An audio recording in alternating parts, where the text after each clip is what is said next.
Hello বন্ধুরা, আমি সঙ্গীতা। আশা করি আপনারা সকলেই ভালো আছেন। আজ সোমবার, আগস্ট মাসের 4 তারিখ। সময় এখন সন্ধ্যে 6টায়। ওয়েদারটা ভীষণই ভালো ছিল সারাটা দিন। 2 দিন যাবৎ কোনো বৃষ্টি হয়নি, একটুখানি কমেছে, এমনকি ঝিরঝিরে বৃষ্টিটাও অতটা হচ্ছে না। তবে বর্ষা এখানেই শেষ না, এখনো বর্ষা অনেক বাকি। বর্ষাটা 2 দিন একটু কমতেই আমি নিয়ে চলে এসেছি ভিনিগার, কাপ আর স্প্রে মেশিন। স্প্রে মেশিনটা যেহেতু অনেকটাই পুরনো, তাই জন্য ওষুধের দাগ লেগে গেছে, যেমন সাব পাউডার দিই মাঝে মধ্যেই। আর এই অতিরিক্ত বৃষ্টিতে গাছপালাতে প্রচুর পরিমাণে পোকামাকড় বেড়ে যায়। বৃষ্টির জল গাছপালা চায় ঠিক কথা, কিন্তু এত অত্যাধিক বৃষ্টিতে গাছপালা ভেঙে যাবার সমান, গাছে রোগ পোকাও অনেকটা বেড়ে যায়। আর এই ভিনিগার কিন্তু প্রচণ্ড পরিমাণে কাজ দেবে এই ছাদ বাগানে এই সময়, বর্ষার সময়। এটা আমি প্রতি বছরই দিই আর প্রতি বছরই আপনাদের সাথে শেয়ার করি। আমি 1 কাপ মতো দেবো আর 1 লিটার জলের মধ্যে মিশিয়ে সমস্ত গাছে স্প্রে করব। এটা রও ব্যবহার করা যায়। এটা ব্যবহার করলে ইঁদুর, কাঠবেড়ালি, টিকটিকি, আরশোলা, তারপর পিঁপড়ে, শামুক সবই মরে যায়। কিন্তু যেহেতু গাছপালায় ব্যবহার করব, তাই সরাসরি অতটা দেবো না, এতে গাছপালার ক্ষতিও হবে। আর অনেকটা পরিমাণে যে শামুক ঠামুক বেড়ে যায়, সেগুলোতে একেবারেই চলে যাবে এই স্প্রের মাধ্যমে। এই দেখুন, গাছের পাতাগুলোকে একেবারে ঝাঁঝরা করে দিচ্ছে। এমন ধরনের ছোট ছোট পোকা রয়েছে, বড় বড় পোকাও রয়েছে। কত রকমের পোকা তার নেই ঠিক। অনেকের বাগানে আবার অনেকটা পরিমাণে ইঁদুরও আসে, কাঠবেড়ালি তো আসেই, সাথে সাথে পিঁপড়েও আসে।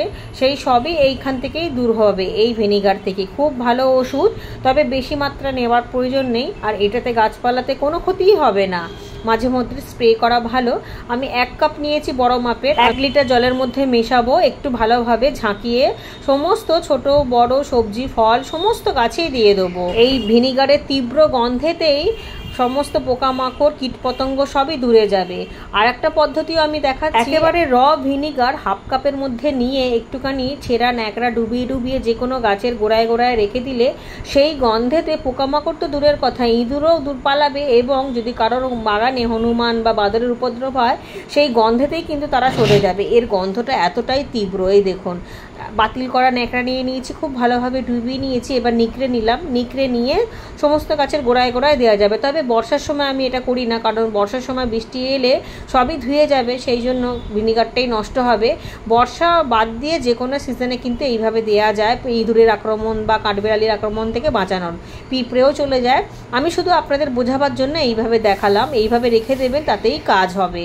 এতে হনুমানও কিন্তু এই গন্ধটা একেবারেই পছন্দ করে না। এটা অনেক কার্যকরী। এছাড়াও বর্ষার অতিরিক্ত বৃষ্টিতে মিলিবাগ, তারপরে ফাঙ্গাস লেগে যাবার যে সম্ভাবনাটা থাকে, সেটাও কিন্তু একেবারেই কমে যায়। কারণ এই এত বৃষ্টিতে মিলিবাগ যদি একবার গাছে লেগে যায়, তাহলে অতিরিক্ত পরিমাণে ছড়িয়ে যায়, তখন কিন্তু গাছ পুরোপুরি নষ্ট হয়ে যায়। আবার কিছু কিছু ফাঙ্গাস তো শেকড়ের মধ্যে ঢুকে পুরো শেকড়টাকে নষ্ট করে দেয়, তার ফলে গাছ হঠাৎ করেই একদম নিস্তেজ হয়ে মারা যায়। বর্ষা যতদিন চলবে গাছগুলোকে দেখে মনে হবে সতেজ, যেই বর্ষা শেষ হবে তখনই কিছু কিছু গাছ মারা যায় এই কারণে, কারণ ভেতরের ফাঙ্গাস তো দেখা যায় না।